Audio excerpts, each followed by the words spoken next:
नमस्कार, स्वागत करती हूँ आपका कृष्णा न्यूज में और आपके साथ मैं खुशरुति। चलिए बड़ी खबरों की शुरुआत करते हैं।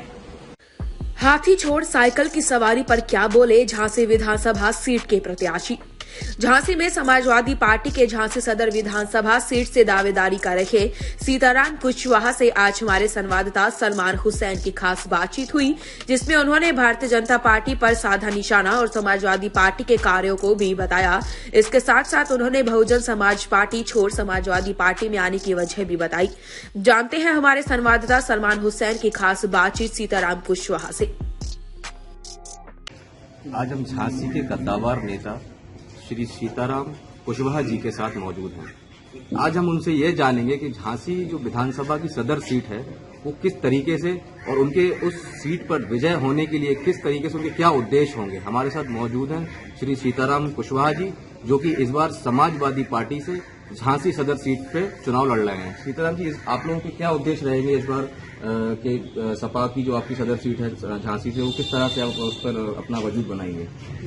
ऐसा है, हमारे जो समाजवादी पार्टी के राष्ट्रीय अध्यक्ष हैं, तो राष्ट्रीय अध्यक्ष जी की बड़ी खुली घोषणा है कि अगर 2022 में समाजवादी पार्टी की सरकार बन गई और 100 नहीं 110% हमारी समाजवादी पार्टी की सरकार बन गई, हम लगभग 300 सीट लेकर उत्तर प्रदेश में आएंगे और समाजवादी पार्टी की सरकार बनेगी। हमारी राष्ट्रीय अध्यक्ष जी की ये सोच है कि जो मिशन डॉक्टर भीमराव अंबेडकर जी का था हम उसको पूरा करेंगे।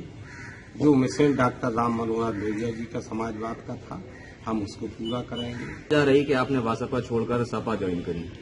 देखिए साहब, मैंने अभी हाल कहा आपसे कि जो अंबेडकर जी की थीम थी, जो मानवर कांसीराम जी की थीम थी और जिससे उन्होंने पार्टी को आगे बढ़ाया, और मानवर कांसीराम जी ने हजारों किलोमीटर पैदल साइकिल चलाकर बहुजन समाज पार्टी को सींचा था और बहुजन समाज पार्टी को आगे बढ़ाया था। और वो फट्टे पर बैठकर बात करते थे और कार्यकर्ताओं के बीच में आते थे, बैठते थे, बात करते थे। और उनका एक नारा था कि जिसकी जितनी संख्या भारी उसकी उतनी भागीदारी। लेकिन आज जो बहुजन समाज पार्टी की राष्ट्रीय अध्यक्ष हैं, उनका नारा है कि जिसकी जितनी ऊंची वजनदारी उसकी उतनी हिस्सेदारी।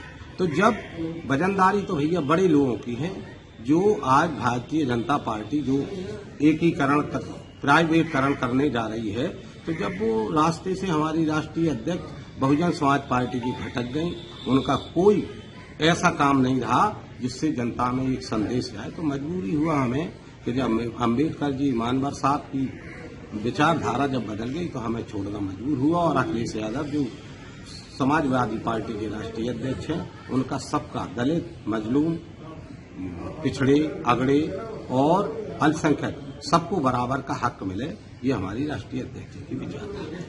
सरकार को लौटा दिया गया 47.50 लाख करोड़ रुपया वहां खर्च हो गया। और लक्ष्मी तालाब को जाकर आप देखें कि 47 करोड़ में क्या हुआ।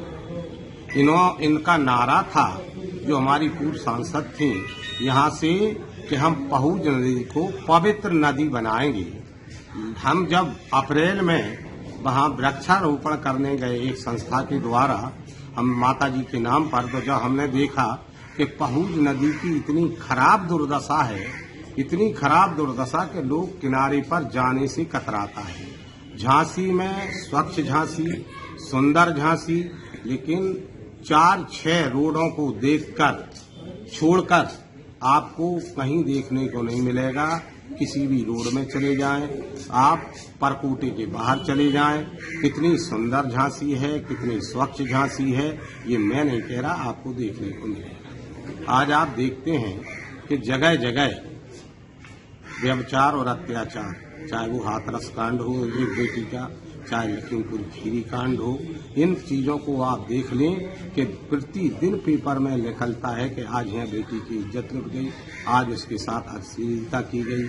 हम कह रहे झांसी में 2 माह में दोहरे, तहरे और चौहरे हत्याकांड, 4 हत्याकांड हो गए, 4 लोग मारे गए। और अभी एक लड़का पहुज नदी पे उसको दिन दहाड़े मार दिया गया।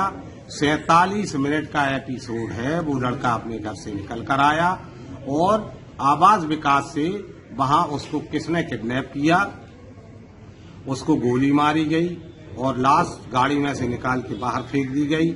आज तक उस कांड का खुलासा नहीं हुआ। केवल भारत सरकार ने उसको इसलिए रोका था क्योंकि वो सरकार तो उद्घाटन करने में माहिर है और रेलवे ने पैसा देना था केंद्र सरकार को, रेलवे माने केंद्र सरकार, तो इसलिए उनने 20% पैसा नहीं दिया था कि भाई गाटर नहीं मिल रहे और जैसे ही उनकी सरकार आई उन्हें गाटर मिल गया और वो हो गया। और सबसे बड़ा आप ये देखें कि आज जनता देख रही कि वो ओवर ब्रिज में जिस आदमी का नाम है उनका कितना सहयोग है, उनके नाम से उस ब्रिज का नाम क्यों रखा गया। ये सारी चीजें लेकर हम जनता के बीच में जाएंगे कि हमारे विधायक जी की करनी और करनी में कितना फर्क है। हम सीधे विचारधारा अपना किसान के सहारे चलते हैं और हम दूसरे विधायक हैं। हम उनके विषय में कुछ नहीं कहना चाहते, लेकिन उनकी कार्यशैली आप सबको मालूम है, झांसी की जनता को मालूम है। उस संदेश को लेकर हम जनता में हमारे साथ बीएसपी के जो झांसी सदर विधानसभा सीट से प्रत्याशी हैं सीताराम कुशवाहा जी, उनसे हमारी खास बातचीत हुई और आज वो झांसी की सदर सीट से समाजवादी पार्टी में अपना टिकट क्लियर करने की पूरी कोशिश में लगे हुए हैं और बहुत जल्दी उनको इस चीज की खुशखबरी भी मिलने वाली है। हो सकता है कि इस बार समाजवादी पार्टी से सीताराम कुशवाहा जी समाजवादी पर साइकिल पर सवार होकर उसको विजय भवा का निशानी दें। Salman Hussain, MK news Jhansi. तो अपने आसपास की लेटेस्ट खबरें देखने के लिए हमारे चैनल कृष्णा न्यूज को लाइक एवं सब्सक्राइब अवश्य करें। साथ ही बेल का आइकन दबाएं जिससे आपको आसपास की सभी न्यूज टाइम पर मिलती रहे और कमेंट कर हमें अपने सुझाव जरूर दें।